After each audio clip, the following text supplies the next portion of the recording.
My name is Sally Andrews, 32 years old, and I never planned to be a mother. Not this way. Not when my sister Amanda appeared at my door on that rainy night, a tiny bundle wailing in her arms. She looked hollow, desperate. Within hours, she placed her 3-month-old daughter in my lap and vanished into the darkness. For 10 years, I raised that little girl as my own, until Amanda returned with lawyers and accusations. I thought I would lose everything, until those sealed papers changed our fate forever. Before I tell you how those sealed papers saved us both, let me know where you are watching from and hit that subscribe button. You will want to hear how a mother's signature brought a courtroom to silence. Before Amanda showed up that night, my life had finally fallen into a comfortable rhythm. At 32, I had built a career as a graphic designer in Portland that paid well enough for me to purchase my first condo the previous spring. The 2-bedroom space overlooking Washington Park felt like an achievement after years of apartment hopping and roommate drama. My dating life was casual but satisfying, my friend circle small but supportive, and my freelance design business was gaining traction with local businesses. I had even started setting aside money for a trip to Japan the following year. Everything was planned, orderly, and exactly how I wanted it. Then came the thunderstorm on October 12th. I remember the exact moment the doorbell rang, just after 11 at night. The rain was coming down in sheets against my windows, and I had been curled up on the couch with a glass of red wine and my sketchpad, working on a logo for a new client. The unexpected chime startled me enough that I spilled wine on my favorite sweater. When I opened the door, I hardly recognized my own sister.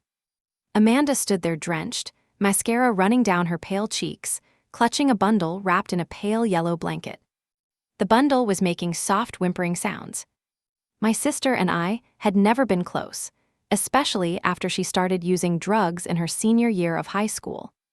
Our parents had died within a year of each other when I was 25 and she was 21, breast cancer taking Mom and a sudden heart attack claiming Dad soon after. While I had channeled my grief into building my career, Amanda had spiraled further into substance abuse. The last time I had seen her was at our father's funeral 3 years earlier, where she had shown up late and clearly high. I am 7 years older than Amanda, the responsible one, the one who always tried to save her but never quite could. Now here she stood on my doorstep, trembling, with what I quickly realized was a baby in her arms. I ushered her inside. Her movements were jittery, eyes darting around my apartment as though searching for escape routes. The baby, a little girl with wispy blonde hair and Amanda's blue eyes, could not have been more than 3 months old. I offered Amanda dry clothes, food, coffee, anything, but she paced around my living room, bouncing the increasingly fussy infant. Finally, I asked the obvious question. The baby wailed louder, as if in protest to our tension. "Is she yours? Why did you not tell me you were pregnant?"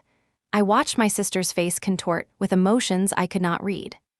"Her name is Lily," Amanda said finally, her voice cracking. "I named her after Mom." "How old is she?" I asked, reaching out to touch the baby's flushed cheek. 14 weeks yesterday," Amanda mumbled, suddenly sitting on my couch as though her legs had given out. "I need sleep, Sally. Just a few hours. Can you hold her? Just for tonight." Before I could properly answer, Amanda had placed Lily in my arms. The baby's cries softened as I instinctively cradled her against my chest. The weight of her tiny body, the sweet baby smell of her hair, it all felt foreign to me. I had never considered myself maternal, had pushed back against our mother's hints about grandchildren for years.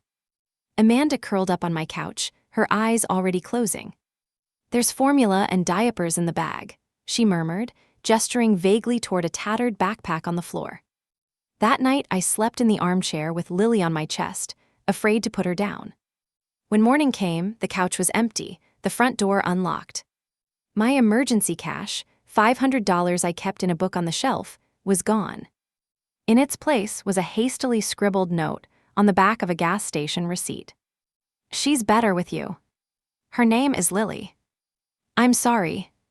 No explanation, no contact information, nothing but those 10 words. My calls to her cell phone went straight to voicemail. The number was disconnected 3 days later. The first week was a blur of panic and sleeplessness. I called every hospital, shelter, and police station in Portland, filed a missing persons report, and reached out to the few mutual acquaintances Amanda and I still shared. No one had seen her. I knew nothing about caring for an infant. The first night alone with Lily, she screamed for hours, her tiny face red with effort, and nothing I did seemed to soothe her. I paced my apartment, bouncing and shushing, tears streaming down my face, certain that I was doing everything wrong and that someone would come and take her away. By day 3, exhaustion had settled into my bones.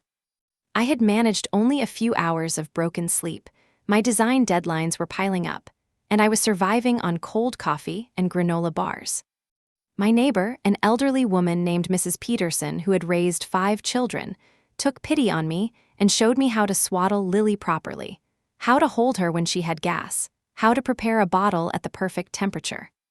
"You're doing just fine," she assured me, her weathered hands expertly folding the blanket around Lily's squirming form. "Babies sense fear, you know. The more confident you act, the better she'll respond." By the end of the week, I had to make a decision. Amanda clearly wasn't coming back anytime soon. I couldn't keep calling in to work indefinitely. And legally, I had no right to make medical decisions for Lily if something happened. With a knot in my stomach, I contacted Child Protective Services.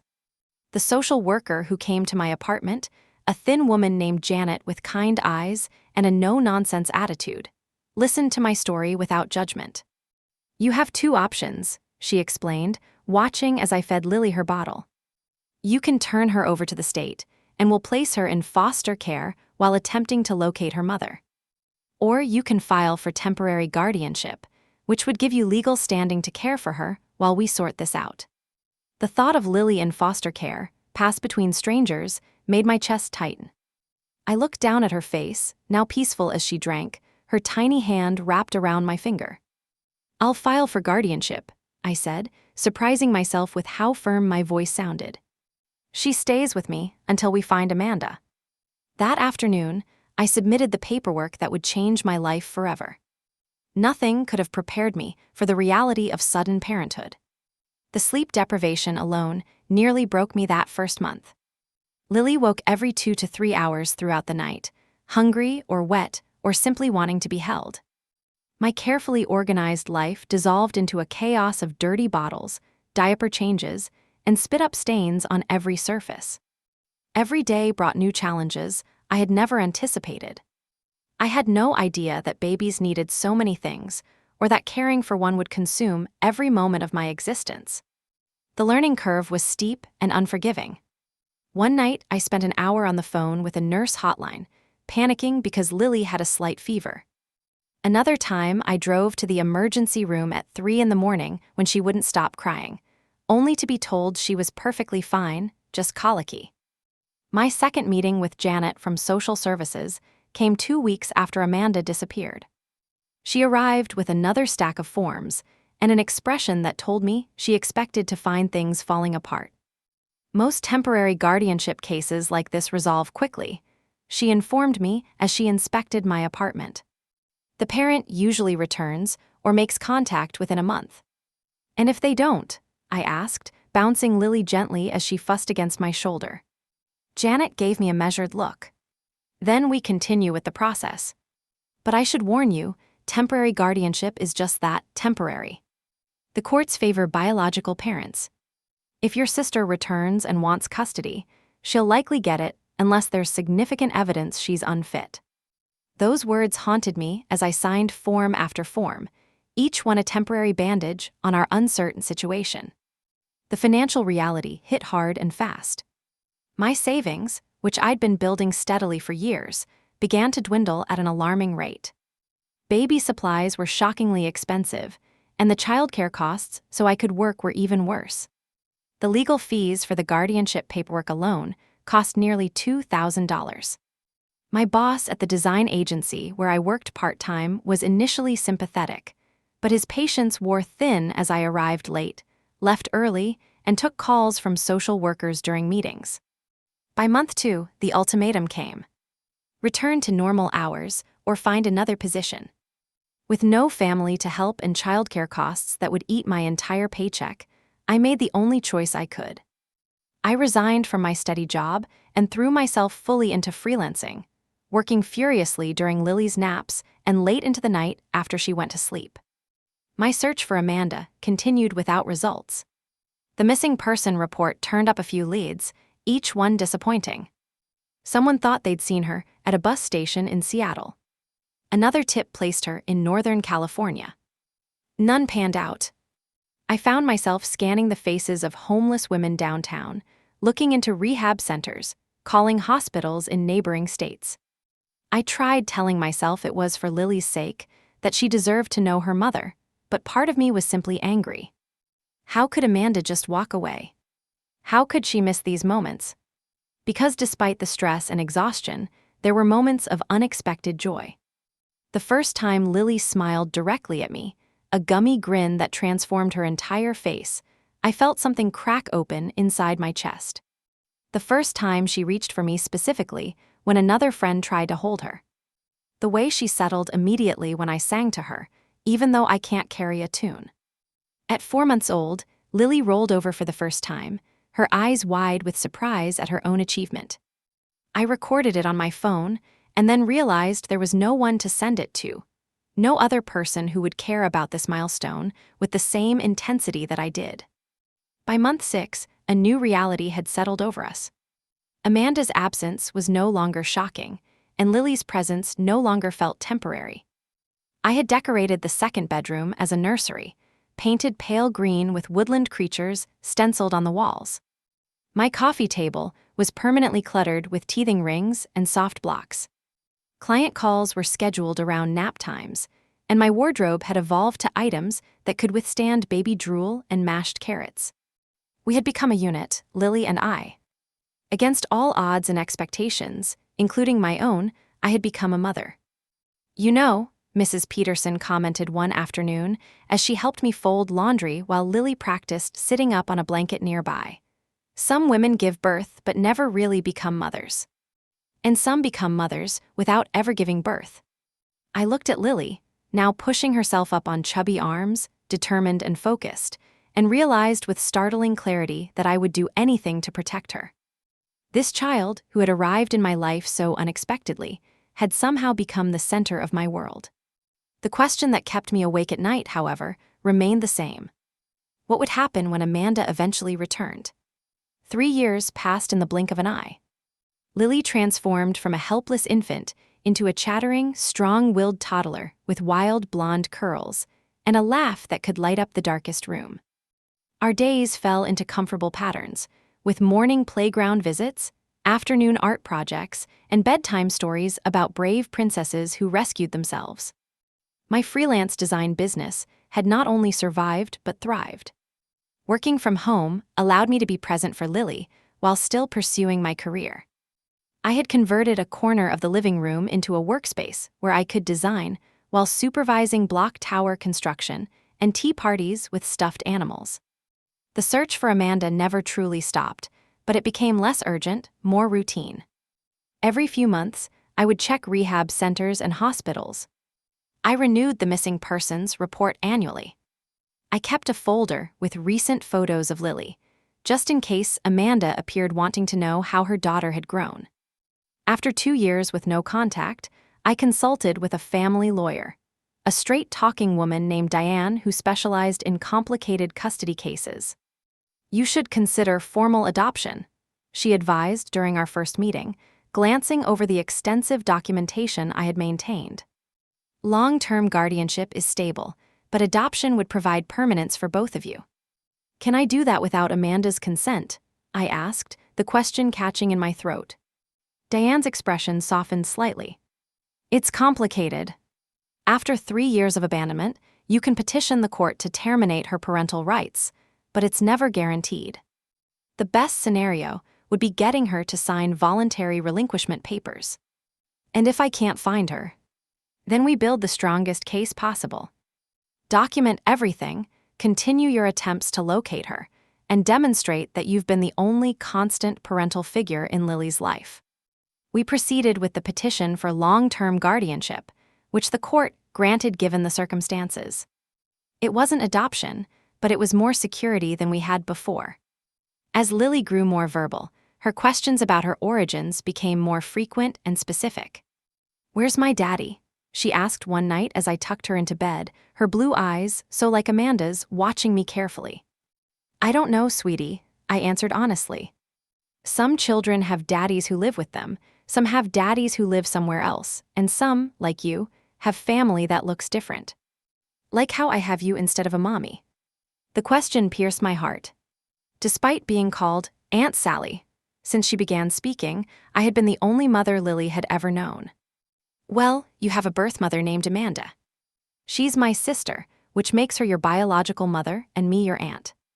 But families are made in lots of different ways. Sometimes the people who raise us aren't the people who brought us into the world."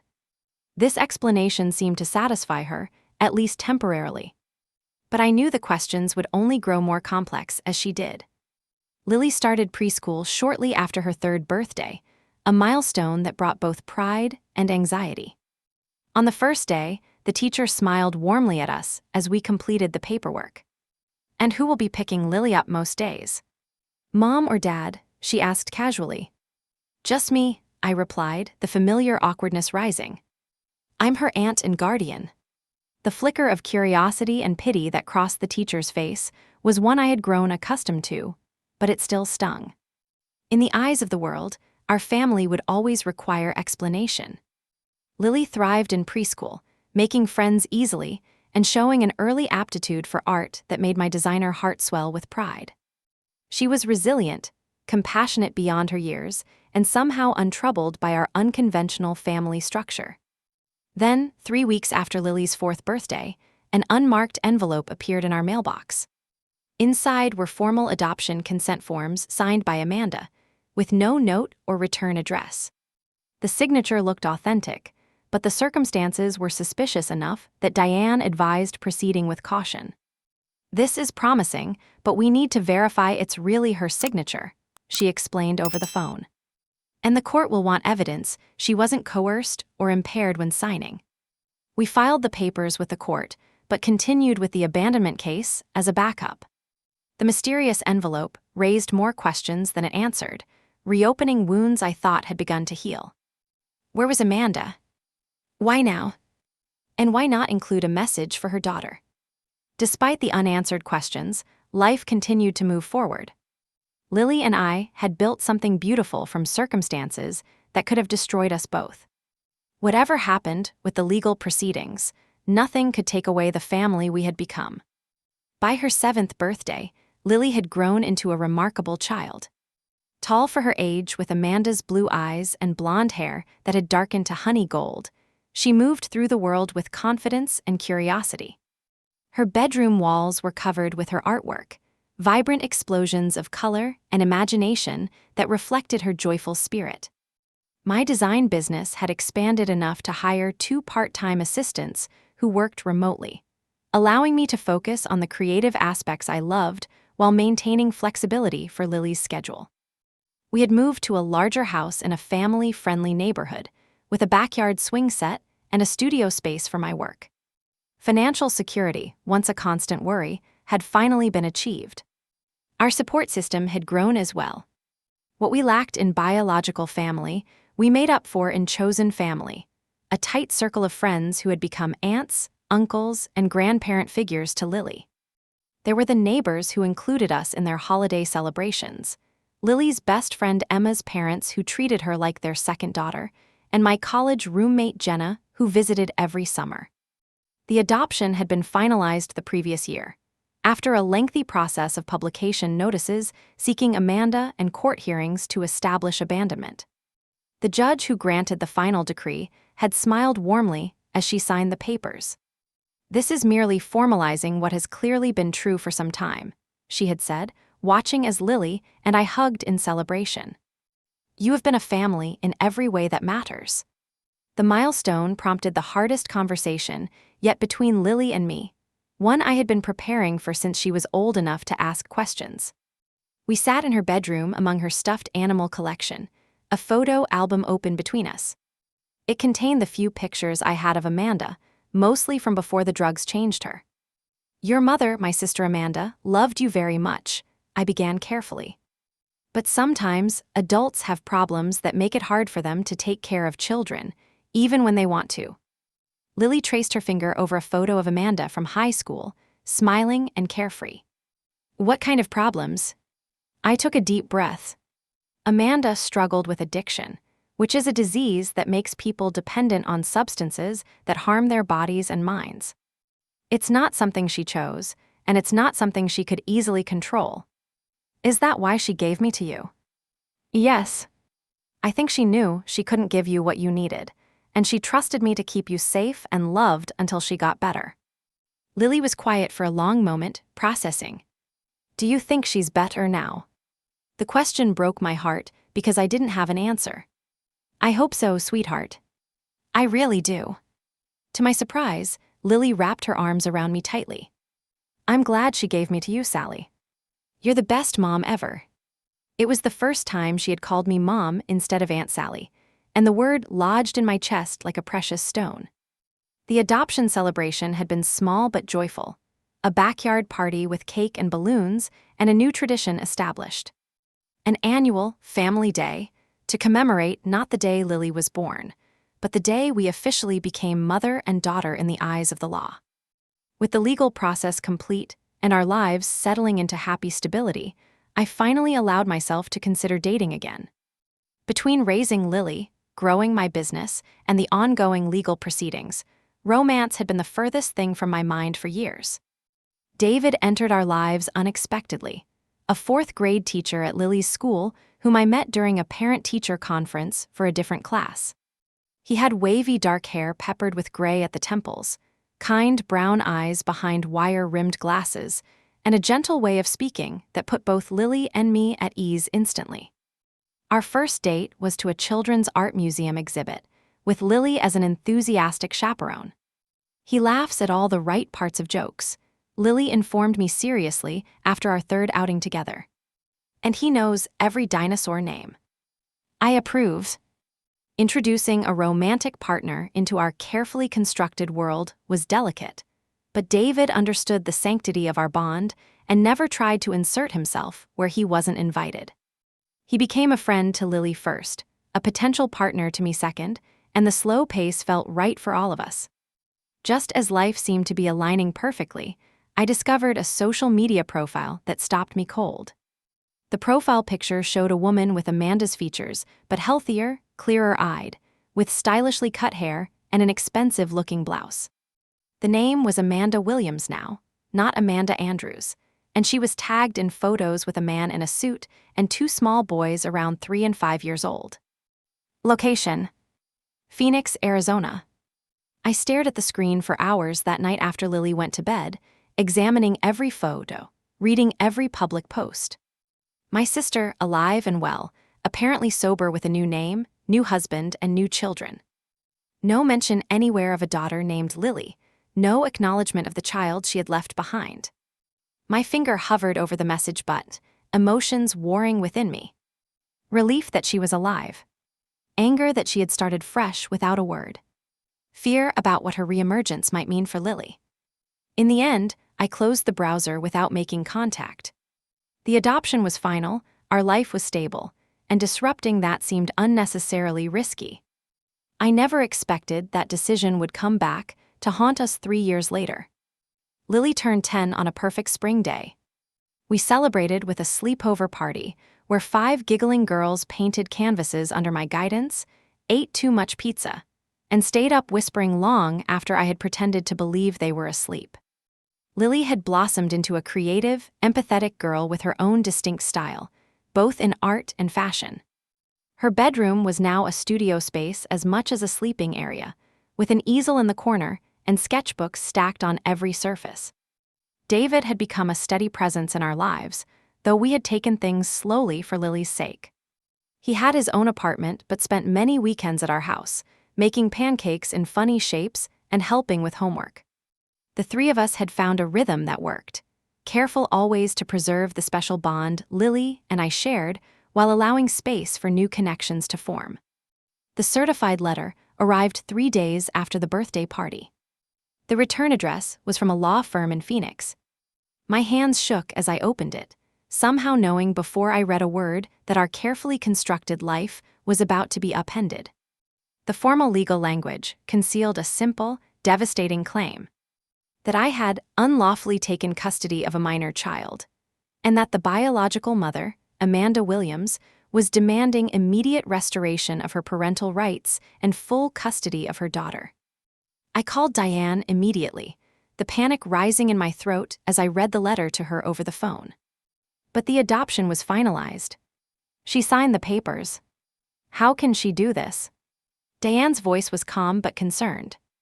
She's claiming the signature was forged or obtained under duress.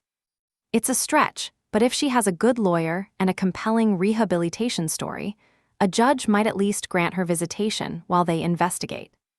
She abandoned her child for 10 years, I whispered, mindful of Lily doing homework in the next room. She never called, never sent a birthday card, nothing. I know. And we'll fight this with everything we have. But Sally, you need to prepare Lily. This is going to be difficult for both of you. The first meeting was arranged through the lawyers, at a neutral location, a family counseling center with comfortable furniture and toys. Lily knew only that she was going to meet her birth mother, a concept she had trouble grasping after years of understanding Amanda as a distant figure from the past. Amanda was almost unrecognizable from the sister I remembered. Polished and poised in designer clothes, her once wild blonde hair now styled in a sleek bob, she looked like she belonged on a real estate billboard. Beside her stood a tall man with silver-streaked dark hair and an expensive watch, her husband Robert. The moment Amanda laid eyes on Lily, tears sprang up, seemingly genuine. "You look just like I did at your age," she said, voice thick with emotion. Lily pressed against my side, overwhelmed and uncertain. "Hello," she managed politely. The conversation that followed was surreal. Amanda spoke about her recovery journey, her marriage to Robert, a successful real estate developer, and their life in Arizona with their sons, Jacob and Michael. She described the extensive therapy she had undergone, her 5 years of sobriety, her volunteer work with other women in recovery. Not once did she acknowledge the decade of absence, the fact that she had walked away from her newborn and never looked back. When the court-appointed family counselor stepped out briefly, Amanda's demeanor shifted slightly, her voice lowering as she addressed me directly for the first time. "I was sick then, Sally. You know that. I wasn't capable of making rational decisions. You took advantage of my vulnerability." The accusation stunned me into momentary silence, long enough for her to continue. "I've been trying to find her for years," she said, loud enough for Lily to hear. "But you made it so difficult. Changed your names, moved around." The lies were so blatant, so contrary to reality that I could hardly form a response. We had never changed our names. We had lived in the same city the entire time. My phone number had remained the same for 12 years. Robert placed a hand on Amanda's shoulder, his expression sympathetic but determined. "We just want to make this right. Lily deserves to know her mother and her brothers. We're prepared to provide her with everything she could ever need." The implication was clear, spoken in the language of wealth and opportunity. They could give Lily advantages I never could. The visits continued, court-mandated despite my objections. Amanda brought expensive gifts, told Lily stories about their shared artistic talent, as though she had any claim to the abilities I had nurtured for a decade. She showed photos of the brothers Lily had never met, the beautiful home with a pool where she would have her own room. Lily began having nightmares, her grades slipped, and the joyful confidence that had defined her began to dim. One night, she crawled into my bed at 2 a.m, tears streaming down her face. "Do I have to go live with her? I don't want to leave you."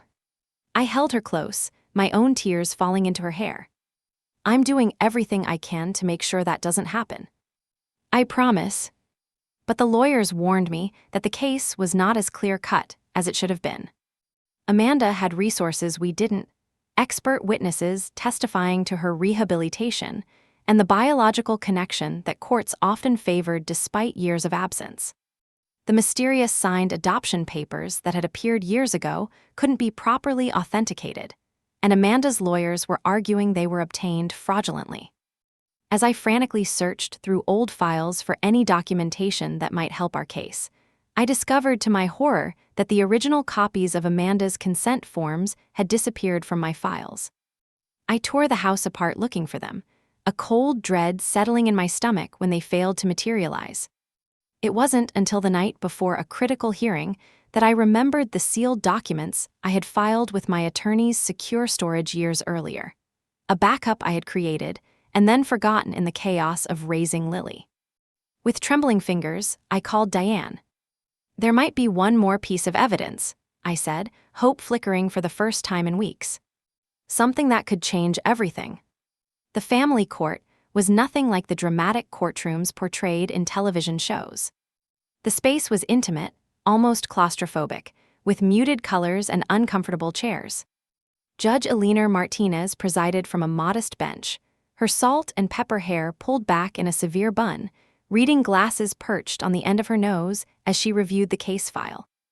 In the weeks leading up to this hearing, my life had narrowed to a singular focus: gathering every possible document, witness, and piece of evidence to keep Lily where she belonged. I had assembled a binder containing 10 years of photographs, school records, medical reports, and testimonials from teachers, neighbors, and Lily's therapist. Mrs. Peterson, now using a walker but sharp as ever at 84, had insisted on testifying. Lily's pediatrician, her art teacher, even the barista at the coffee shop where we got hot chocolate every Sunday morning had written letters attesting to our bond. Across the aisle sat Amanda and Robert, flanked by 2 attorneys in expensive suits. Amanda wore a cream-colored dress that screamed respectable motherhood, her hair arranged perfectly, hands folded in her lap. She caught my eye once, her expression unreadable, before turning back to whisper something to her husband. The psychological evaluations and home studies had been completed weeks earlier. The court-appointed evaluator had noted the obvious bond between Lily and me, but also commented on the impressive stability and resources of Amanda and Robert's household. Reading between the lines of the carefully neutral report, it was clear the evaluator saw merit on both sides, which terrified me.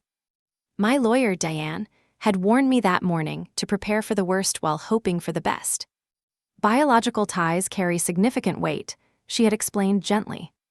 Even with years of abandonment, courts often believe children belong with birth parents if those parents have demonstrably changed. The forced visitations with Amanda had become increasingly difficult. Lily returned from each one withdrawn and anxious, sometimes refusing to speak for hours afterward. During the last visit, Amanda had shown Lily photos of the bedroom they were preparing for her in Phoenix, complete with an art studio space and a view of the mountains. "Your brothers are so excited to meet you," she had told Lily, as though her relocation was already decided. "Jacob even gave up having the biggest bedroom so you could have it." When Lily had replied that she didn't want to move to Arizona, that her home was with me, Amanda had smiled indulgently. "You'll change your mind once you see it. And Sally can visit sometimes." Now Lily sat in a separate room with a court advocate, spared from hearing the proceedings directly, but aware that her future hung in the balance. I could feel her absence like a physical ache, my hands repeatedly reaching for her as they had countless times over the years, straightening a collar, brushing back a strand of hair, squeezing a small shoulder in reassurance. The hearing began with opening statements. Amanda's lawyer spoke eloquently of redemption and second chances, of a mother's rights and the sacred bond of biological connection. He painted Amanda as a victim of disease who had fought valiantly to overcome her addiction, who deserved the opportunity to reclaim the motherhood that had been stolen from her by circumstance. Ms. Williams has maintained sobriety for 5 years, rebuilt her life, and created a stable, loving home, he concluded, gesturing toward Amanda, who dabbed at her eyes with a tissue. She has never stopped loving her daughter or hoping for reunion.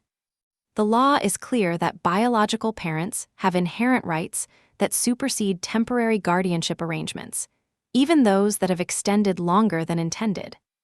When my turn came, Diane presented our case with the steady confidence that had made me trust her from our first meeting. "This is not a typical custody case," she began. "This is about a child who was abandoned as an infant and has known only one mother for 10 years. Sally Andrews didn't seek to become a parent, but when her sister placed a 3-month-old baby in her arms and disappeared, she stepped up.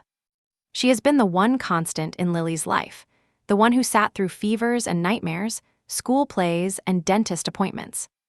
She walked the judge through the timeline of events, the numerous attempts to locate Amanda over the years, the legal steps taken to secure Lily's future. With each point, she placed another document into evidence, building a mountain of proof of our life together.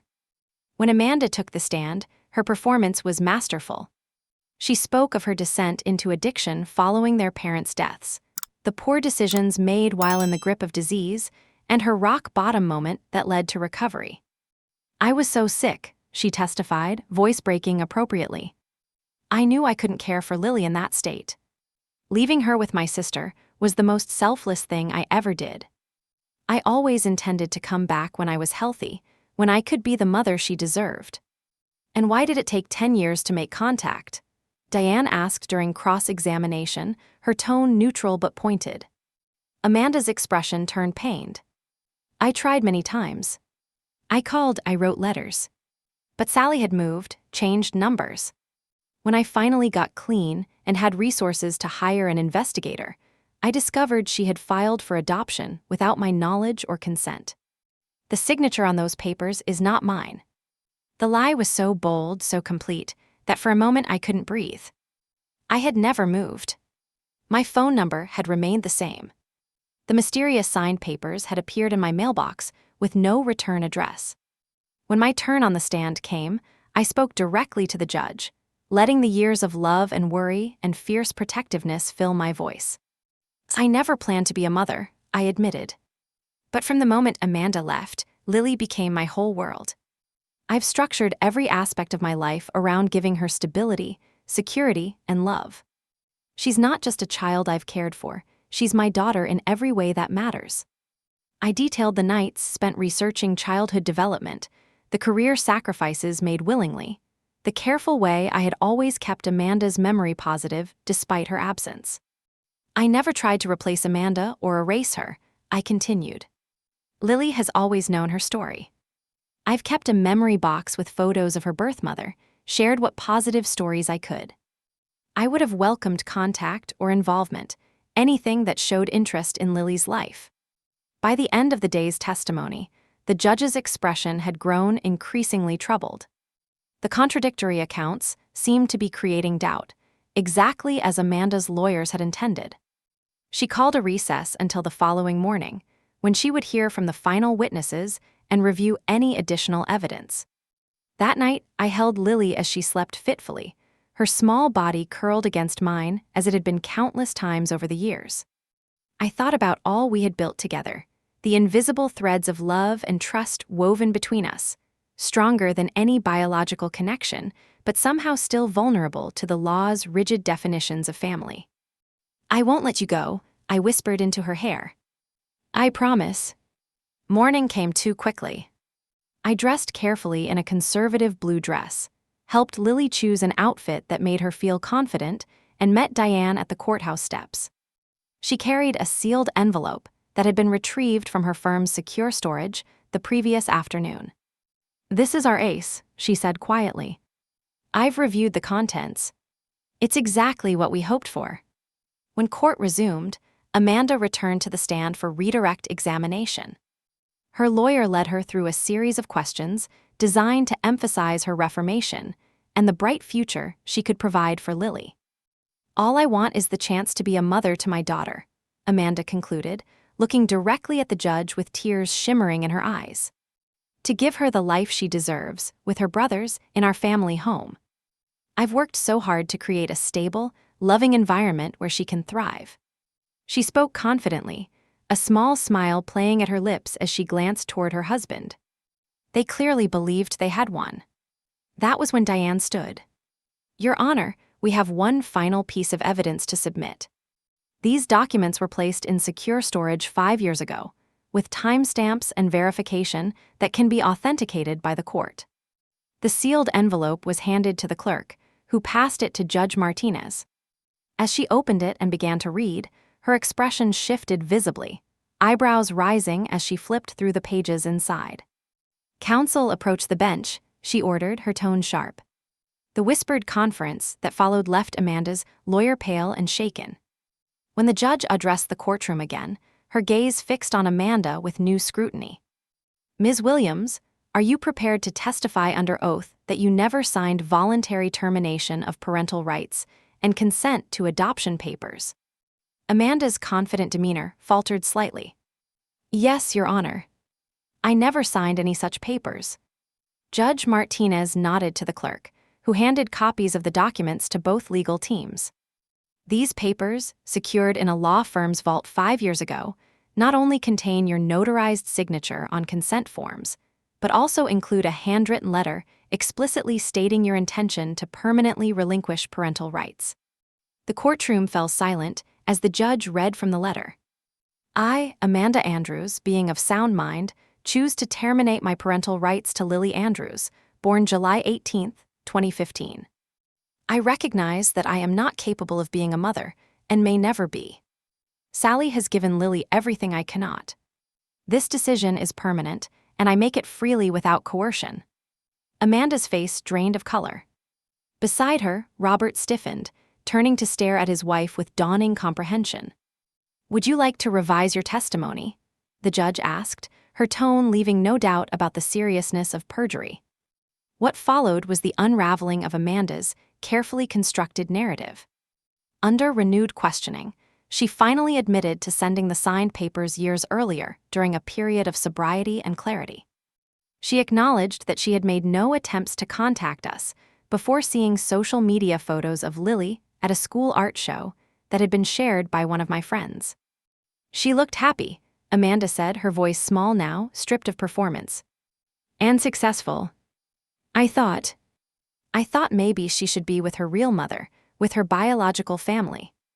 "She is with her real mother," Judge Martinez replied, the first indication of where her ruling might land.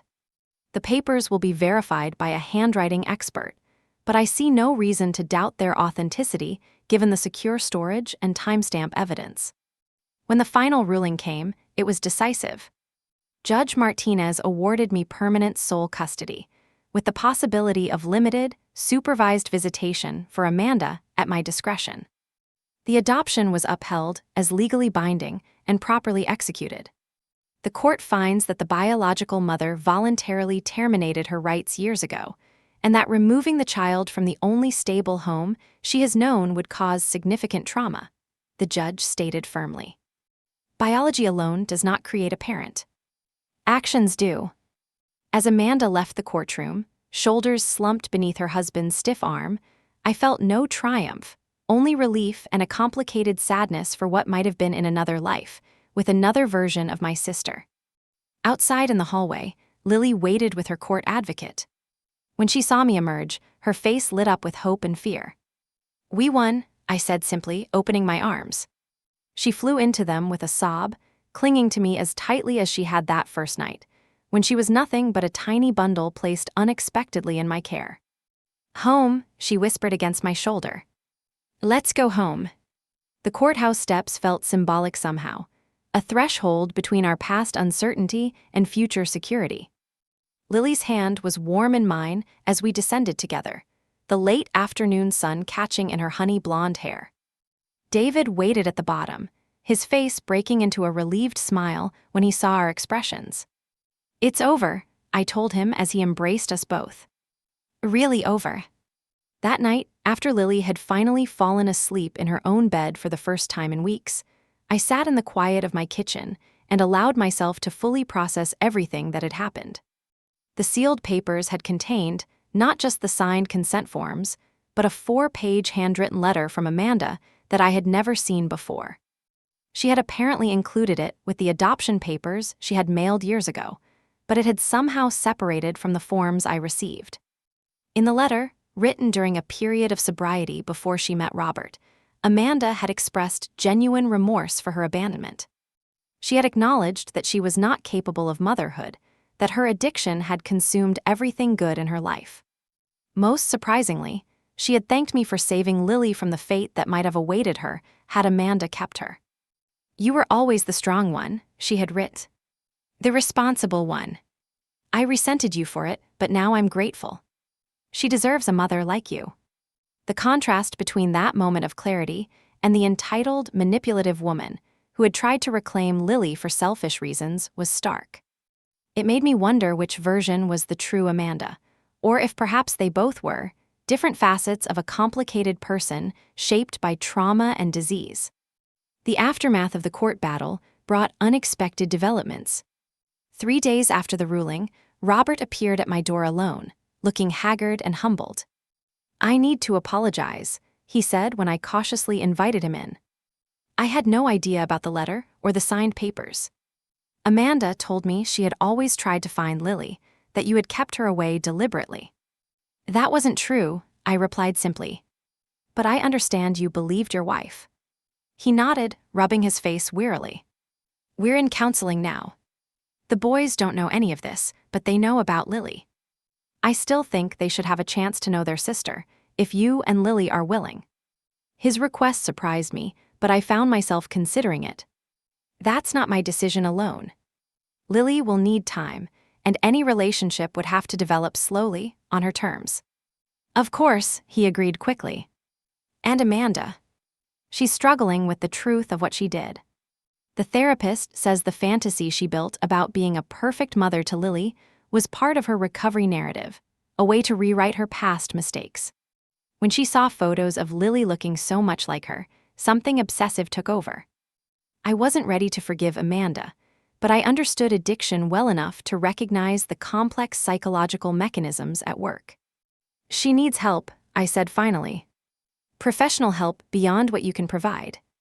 Robert left with no promises made, but a door cautiously left open for future contact, for Lily's sake if she wanted it. The healing process was gradual and nonlinear. Lily continued with therapy, processing her complicated feelings about Amanda, about the court case, about the lies she had been told during those forced visitations.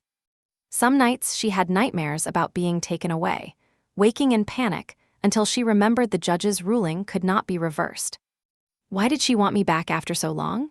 Lily asked one evening as we worked side by side on our respective art projects, her painting vibrant swirls of color while I sketched designs for a new client. I considered my answer carefully. I think there were many reasons, and not all of them make sense.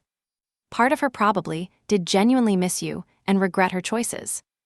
But I think she also liked the idea of being your mother, more than the reality of what motherhood actually requires. "You mean the boring stuff? Like making me brush my teeth and do homework?" I smiled at her insight. "Exactly. Being a parent isn't just about fun outings and presents. It's showing up every single day, even when it's hard or boring or exhausting." Lily nodded thoughtfully, adding another streak of blue to her canvas. "I'm glad the judge understood that you're my real mom. The one who shows up." 6 months after the court case, Amanda entered an intensive therapy program specifically for mothers in recovery. Her counselor reached out to ask if Lily would be willing to exchange letters as part of Amanda's healing process, with the understanding that I would read them first and that Lily could stop at any time. To my surprise, Lily wanted to try. "She's still part of me," she explained with wisdom beyond her years. "And I want to know my brothers someday. Not right away, but someday." The first letter Lily received was tentative, Amanda's usual confidence replaced by genuine vulnerability. She apologized without excuses, acknowledged the hurt she had caused, and expressed hope that Lily might one day forgive her, though she wrote that she understood if that never happened. Lily's response was equally thoughtful. "I'm glad you're getting help. I'm happy with my mom, but maybe we can know each other better someday. I would like to meet my brothers when I'm ready." Over the next 2 years, a careful relationship developed. Amanda accepted her role as birth mother rather than parent, focusing on becoming a positive presence in Lily's life without trying to replace me or undermine our bond. The relationship evolved slowly into something resembling a distant aunt, with occasional supervised visits that gradually became less awkward. By the time Lily entered 8th grade, she had met her half-brothers during carefully planned outings with both families present. The boys were sweet, curious about their older sister, and innocent of the complicated history between the adults. They shared Amanda's artistic talent, and watching them draw together during those visits brought a bittersweet joy I hadn't expected to feel. David proposed the summer before Lily started high school, after 5 years of patient presence in our lives.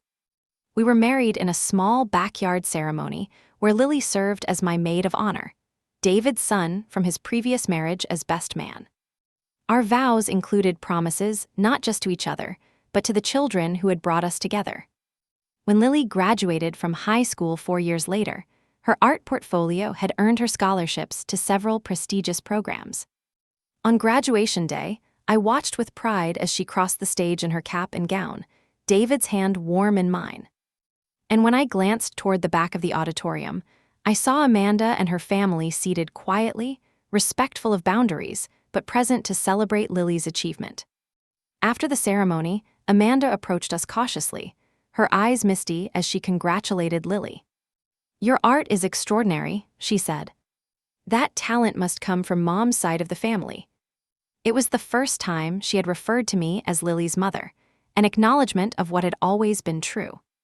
Later, Lily showed me her college application essay, titled "The Mother Who Chose Me." In it, she wrote about having 2 mothers who each gave her life in different ways, one through birth and one through unwavering devotion. "Family isn't defined by blood or legal documents," she concluded. "It's created through thousands of ordinary moments, through showing up day after day, through the quiet, consistent love that shapes us into who we become." As I read her words, I thought about that rainy night so long ago when a crying baby was placed unexpectedly in my arms. I had been terrified then, certain I would fail at this responsibility I never asked for. I couldn't have imagined the journey ahead, the challenges we would face, or the profound joy this child would bring into my life. Family is indeed created, not merely given. It's built through bedtime stories and band-aids on scraped knees, through difficult conversations and fierce advocacy, through the sacred trust that grows when someone knows you will never, ever walk away. Have you ever had an unexpected responsibility change your life completely? Have you found family in places you never expected? I would love to hear your stories in the comments below. If this story touched you, please consider hitting the like button and subscribing to hear more journeys of unexpected love and family. And if you know someone struggling with a challenging family situation, perhaps sharing this might remind them that love, not biology, is what truly makes a family. Thank you for listening to our story.